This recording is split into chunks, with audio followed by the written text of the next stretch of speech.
Back proposal তো আমরা এখনো পাই। নারীদের সামাজিক অবস্থান নিয়ে নিয়মিত সোচ্চার হতে দেখা গেছে জনপ্রিয় অভিনেত্রী আজমেরী হক বাঁধনকে। এবার বাঁধন জানালেন মিডিয়ার অন্ধকার জগতের কথা।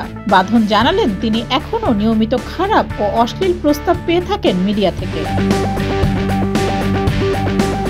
সম্প্রতি এক সাক্ষাৎকারে বাঁধন অকপটে স্বীকার করে বলেন তিনি এখনো নিয়মিত খারাপ প্রস্তাব পেয়ে থাকেন। তার মতে এটা শুধু মিডিয়ার সাধারণ মানুষের সঙ্গেই ঘটে না, বরং আশেপাশের সাধারণ মানুষের কাছ থেকেও আসে। নিজের ব্যক্তিগত অভিজ্ঞতা তুলে ধরে বাঁধন বলেন, খারাপ প্রস্তাব তো আমরা এখনো পাই, শুধু মিডিয়ার মানুষের কাছ থেকে না, আশেপাশের মানুষের কাছ থেকেও। এমনও হয়েছে আমার বাচ্চার উকিল কেস নিয়ে সেও আমাকে হ্যারাস করেছে। সাহসী উচ্চারণে বারবারই খবরের শিরোনামে থাকেন অভিনেত্রী আজমেরী হক বাঁধন। কিছুদিন আগে বাঁধন জানান বিয়ে করা ছিল তার জীবনের সবচেয়ে বড় ভুল। এবারের ঈদে মুক্তি পায় বাঁধন অভিনীত সিনেমা এশা মার্ডার কর্মফল। এই সিনেমায় প্রথমবারের মতো একজন পুলিশ অফিসারের চরিত্রে অভিনয় করেছেন বাঁধন।